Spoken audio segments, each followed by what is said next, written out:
Petit Jornal. Inteligência e irreverência em doses diárias.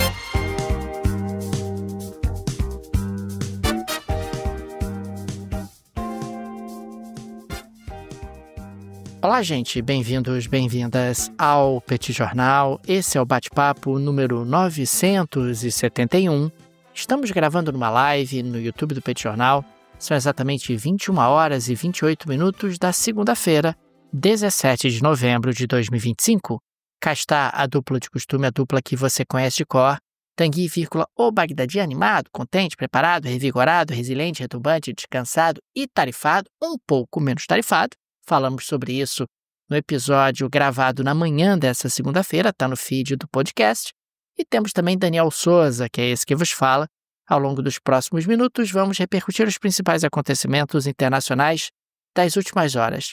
Como vai, professor Bagdadi? Tudo bem? Vamos a isso? Tudo bem, Daniel Souza? Vamos lá para esse bate-papo 971, segundo episódio dessa segunda-feira, né? Para a gente começar bem a semana. Deixa aqui as super boas-vindas a todo mundo que está acompanhando a gente aqui, seja no YouTube, seja no podcast, onde quer que seja. Aliás, dá essa força pra gente, né? Curte lá o Petit Jornal, assina o canal do Petit Jornal no YouTube, dá as 5 estrelinhas, porque pra gente isso faz muita diferença. E quero lembrar que começou hoje a Black Week do Petit Cursos, viu, Daniel? Você que tá aí querendo, tô de olho, Petit Curso, será? Acessa lá, tem um link que tá na descrição desse episódio, em que você entra na lista VIP. Dá para entrar na lista VIP ainda e ter acesso ao melhor desconto do ano lá do Petit Curso, 40% de desconto se você entrar no plano anual, e ainda tem acesso a um curso completo de comunicação, né, que vai estar disponível lá para você que está no plano anual. Daniel Souza, eu queria começar o nosso episódio de hoje falando sobre o Conselho de Segurança da ONU, que aprovou o plano de paz para Gaza. Quero lembrar que esse plano de paz é uma continuação daquela proposta que foi apresentada por Donald Trump, aquele plano de 20 pontos que levou, né, na primeira metade de outubro ao cessar-fogo, né? Então aquele plano ali é um plano que tem por objetivo fazer o cessar-fogo no curto prazo e tem por objetivo traçar algumas diretrizes para o que viria no longo prazo, a criação inclusive de uma força internacional, e que fala, e acho que esse é um ponto absolutamente central, fala inclusive sobre a criação de um Estado palestino, desde que haja algumas modificações ali na autoridade palestina. O Conselho de Segurança, desde então, vem trabalhando, como é que pode ser feito, e aprovou finalmente um rascunho. Esse rascunho foi apresentado na semana passada. Isso já levou a protestos por parte de representantes do governo israelense, a gente vai falar sobre isso daqui a pouquinho.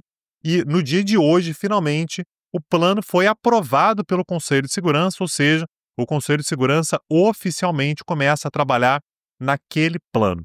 O Conselho de Segurança aprovou esse plano, Daniel, por 13 votos a 0. Quer dizer, 13 votos favoráveis, nenhum voto negativo e 2 abstenções. As 2 abstenções foram China e Rússia.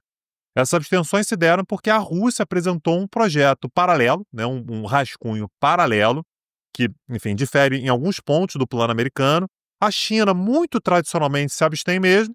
Ficou bastante claro que o plano russo não iria para frente. A China, tradicionalmente, vai se abster mesmo. E, portanto, China e Rússia não vetaram, ou seja, não votaram contra.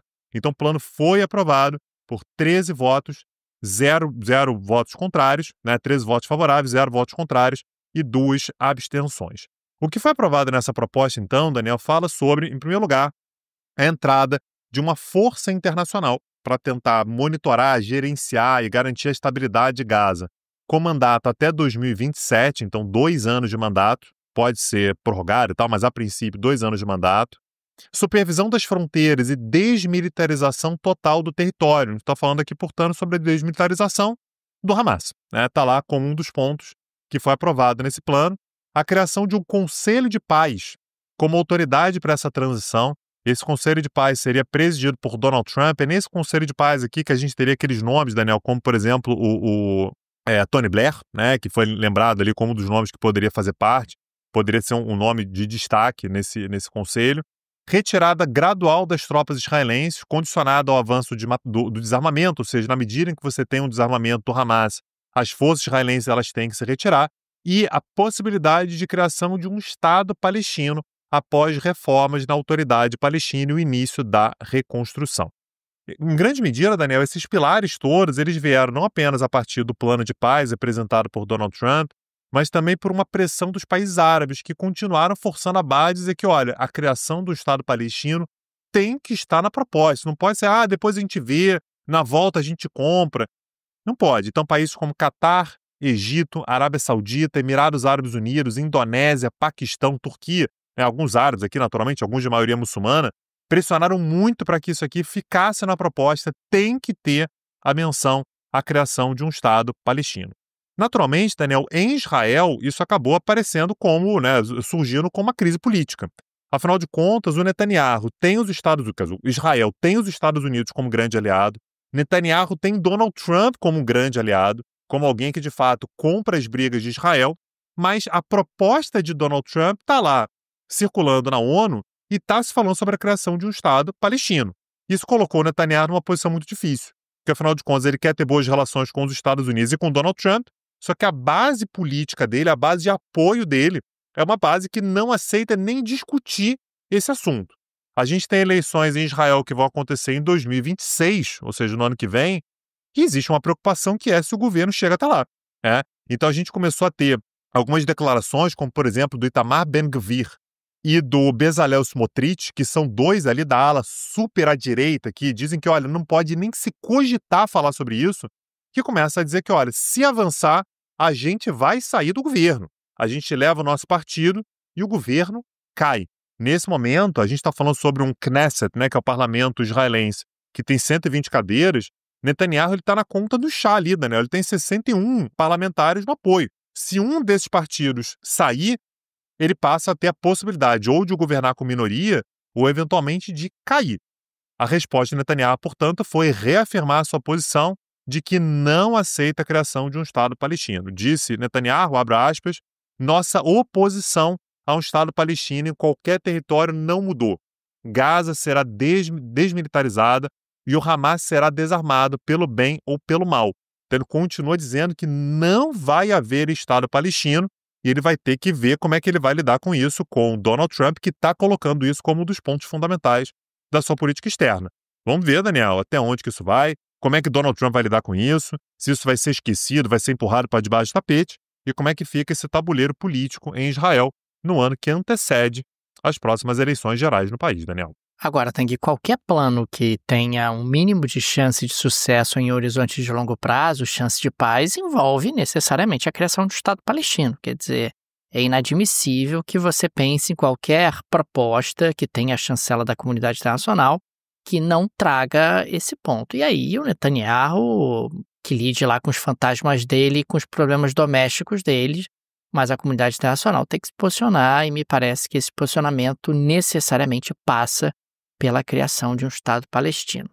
Avançando aqui para o próximo ponto, Tanguy, eu queria registrar que o presidente da Ucrânia, o Zelensky, esteve na Grécia, esteve mais especificamente com o primeiro-ministro da Grécia, o Mitsotakis. E o primeiro-ministro da Grécia acabou celebrando com Zelensky um acordo para a passagem de gás. Um gás que vem de navio dos Estados Unidos, acaba sendo desembarcado justamente na Grécia e acaba indo via gasoduto Trans-Balkans.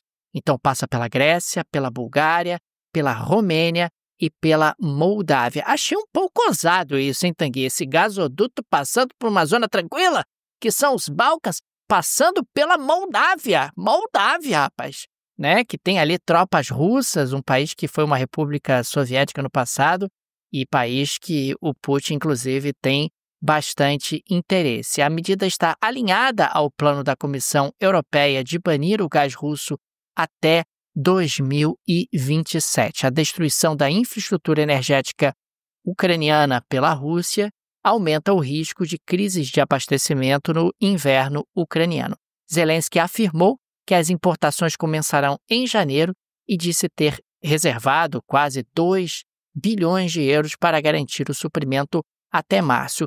É claro que a gente está falando de uma grana que vem aí de diferentes alternativas, é uma grana, ou melhor, de alternativas, não, de diferentes fontes, tem dinheiro de bancos europeus, tem dinheiro de bancos ucranianos, tudo isso para tentar garantir o abastecimento da Rússia.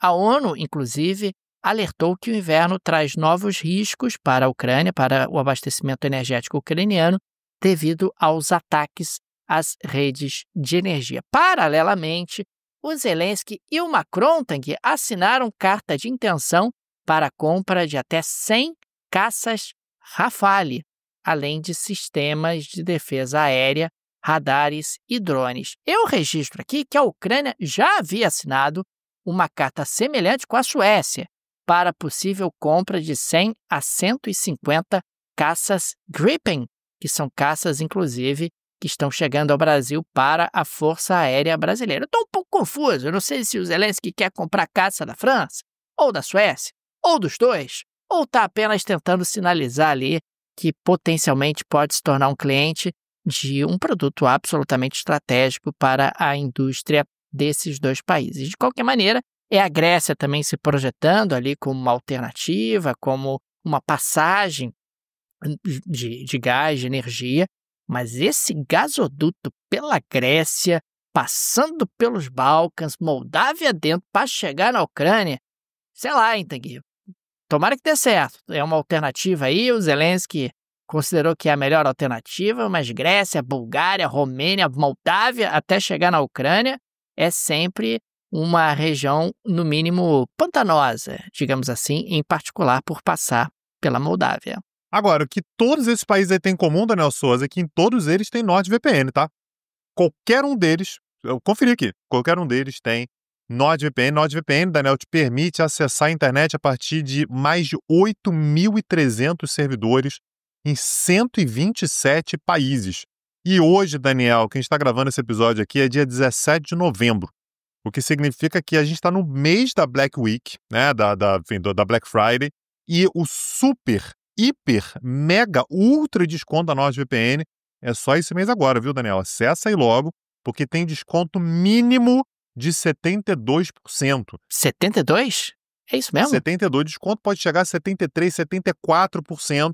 Então a economia já é grande, você ainda ganha 4 meses extra para você garantir todos os benefícios da NordVPN, um acesso à internet com maior privacidade, com maior segurança, para você proteger os seus dados, bloqueador de anúncio, para você ter, inclusive, ali um gerenciador de senhas.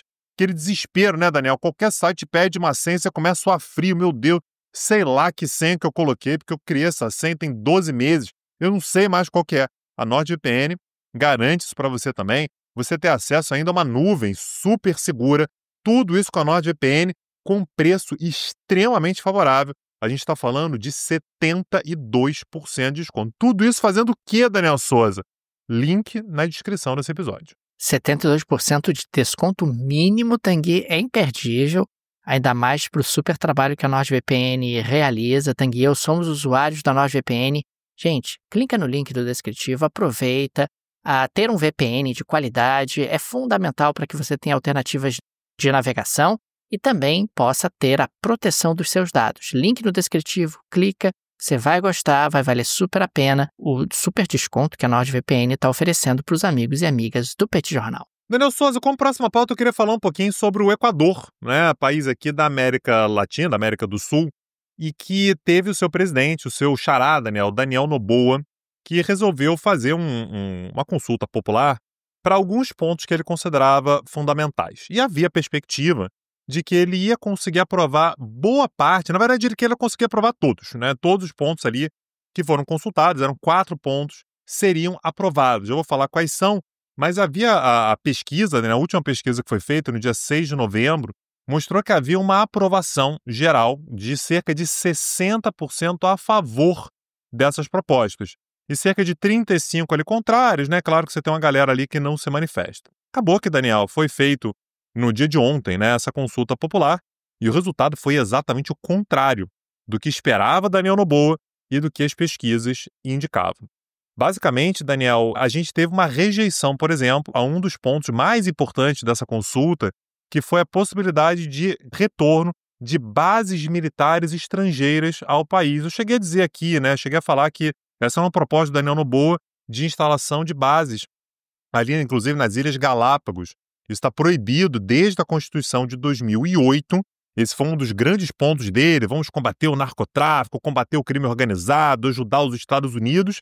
E cerca de 61% dos equatorianos que foram às urnas disseram não queremos bases militares estrangeiras, Daniel Souza. Então, essa é uma enorme derrota do Daniel Noboa. Aliás, não apenas isso, Daniel, também tivemos mais de 61% de votos contrários à convocação de uma constituinte, né? É importante lembrar que a Constituição que vigora no Equador é uma Constituição de 2008, como eu disse, que foi uma carta elaborada pelo Rafael Correa, que é exatamente o oposto, né, de tudo aquilo que o Daniel Noboa defende. E você teve, portanto, também 61,4% dos equatorianos dizendo não à convocação de uma constituinte. Também tivemos o não se impondo à redução pela metade do número de congressistas. 53% dos equatorianos foram contrários à redução do número de congressistas, e também tivemos o não na proposta, né, para o fim do financiamento estatal, né, enfim, governamental, a partidos políticos. 58% dos equatorianos disseram que não aceitam o fim do financiamento estatal aos partidos políticos. Ou seja, Daniel, havia uma expectativa aí do Daniel Noboa de provar ali a popularidade dele, ideias novas, ideias que mudariam o cenário político e tudo. Deu tudo errado para o Daniel Noboa, a ponto de ter, eu fico imaginando que o Daniel Noboa deve ter tido uma noite complicada depois desse resultado aí, uma comemoração por parte de Rafael Correa. O Rafael Correa está no exterior, né? Está vivendo na Bélgica já tem algum tempo, comemorando lá no X, tá vendo aí? Esse cara aí tentou mudar tudo, mas a minha carta constitucional é que ficou. O Rafael Correa, inclusive, disse, olha, minha carta constitucional foi aprovada 2 vezes. Lá em 2008, quando eu formulei, teve consulta popular e foi aprovada, e acabou de ser aprovada de novo, porque não quiseram convocar mais uma constituinte, Daniel. Então, momento complicado para o Daniel Noboa, né? Acabou de ser... Ele completou o mandato, né, do Guilherme Lasso, então acabou de ser eleito para continuar como presidente, mas agora acabou de sofrer um revés muito importante com esse não em todos os pontos que o governo desejava, Daniel. Tanguy, nós tivemos a celebração de um acordo comercial entre Estados Unidos e Suíça, né, a famosa Federação Helvética.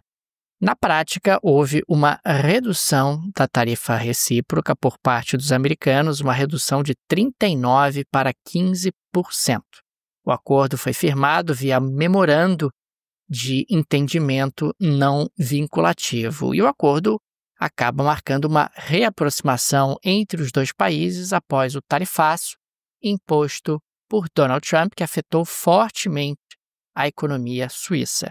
Do outro lado, os suíços ofereceram também redução das tarifas sobre todos os produtos industriais dos Estados Unidos, redução das tarifas para peixes, frutos do mar e produtos agrícolas não sensíveis, também concessão de cotas tarifárias zeradas para uma série de alimentos exportados pelos Estados Unidos para a Suíça, e as empresas suíças prometeram investir 200 bilhões de dólares nos Estados Unidos até 2028, incluindo programas de educação profissional. O PIB da Suíça caiu 0,5% no terceiro trimestre, a primeira queda em mais de 2 anos. As previsões da Bloomberg apontavam uma queda de 0,1%, e essa queda no PIB suíço foi puxada pela retração dos setores químico e farmacêutico.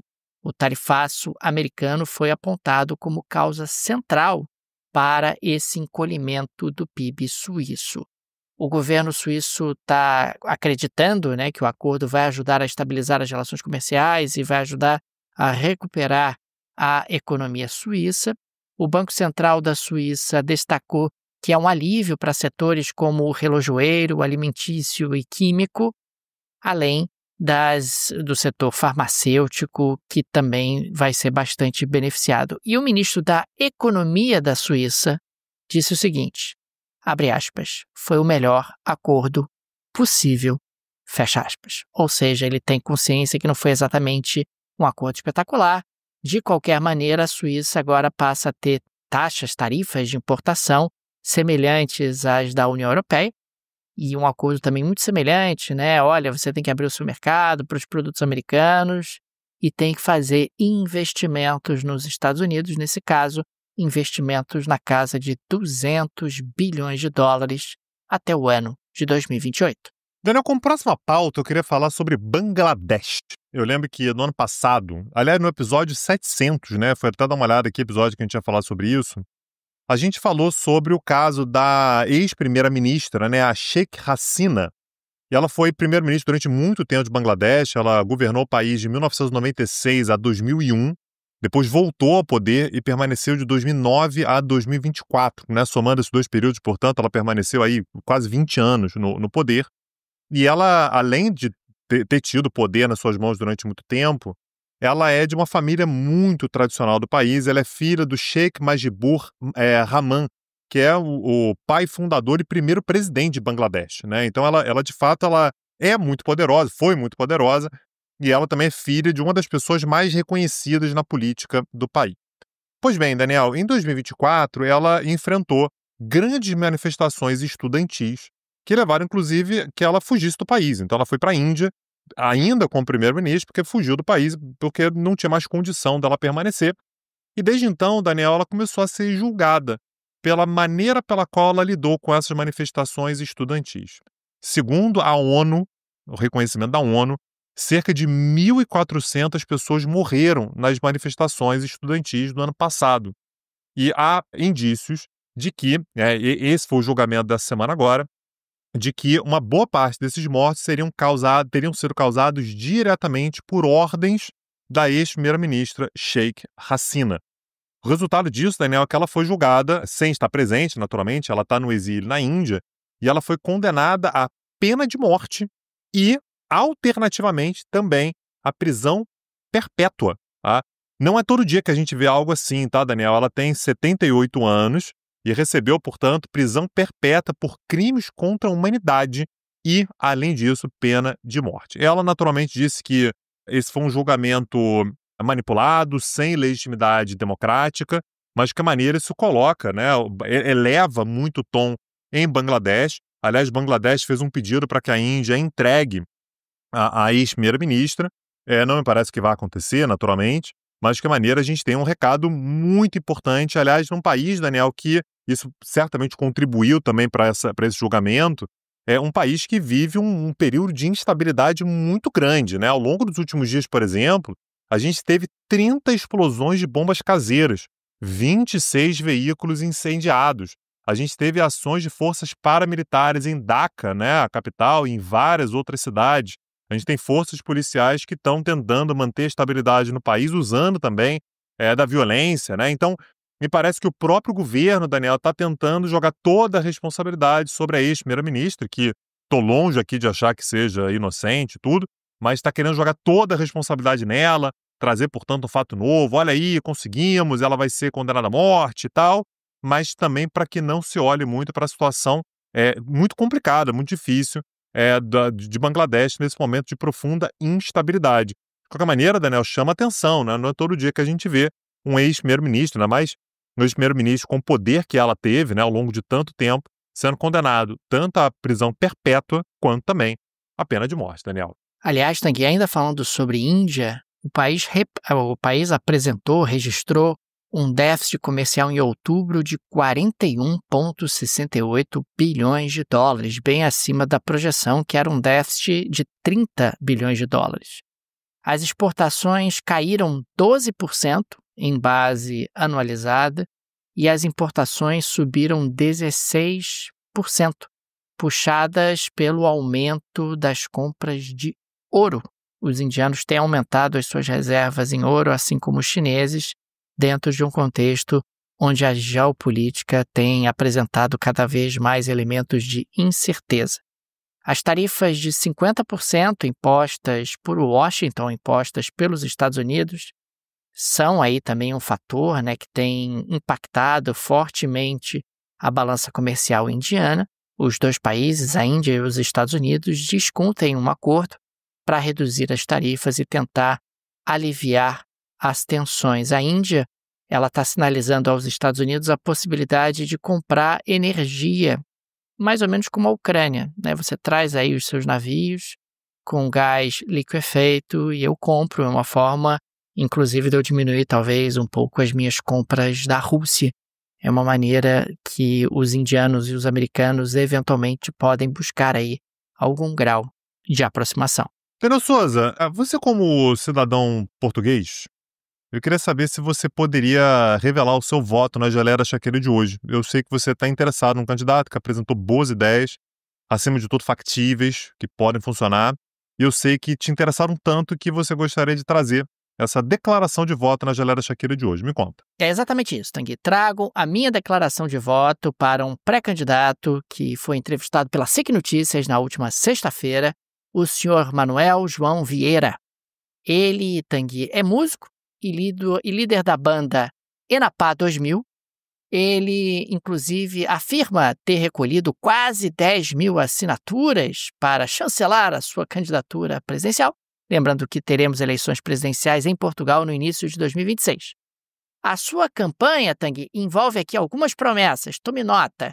Vinho canalizado em todas as casas de Portugal. Uma Ferrari para cada cidadão português. A construção de uma cidade futurista de 10 milhões de habitantes baseada em inteligência artificial. E ele já tem um lema, abre aspas.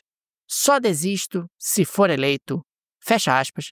A candidatura, que mistura sátira e crítica social, surge em um cenário de desgaste dos dois principais partidos do país, o PS, o Partido Socialista, e o PSD, o Partido Social Democrata, e também de crescimento da extrema-direita do Chega. O Vieira, Tanguy, apareceu na SIC Notícias usando um chapéu de comandante da Marinha, em provável paródia ao estilo de Gouveia Melo, que é um candidato almirante à presidência de Portugal, que estará concorrendo de forma independente no início de 2026. Então, durante a entrevista, ele apresentou uma lista de propostas, como a gente pôde observar, cantou ainda o hino da campanha e deixou a apresentadora visivelmente surpresa. Então, Tanguy, é isso. Temos um vencedor.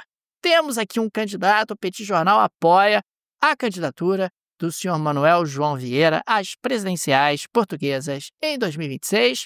Avante, Manuel Vieira, você será aí o nosso futuro presidente e não esqueça da nossa Ferrari e também do nosso vinho canalizado nas torneiras. Muito obrigado a todos. Votem em Manuel Vieira nas próximas presidenciais. Ele apresentou planilhas, certamente, né, Daniel Souza, de como tudo isso vai ser feito.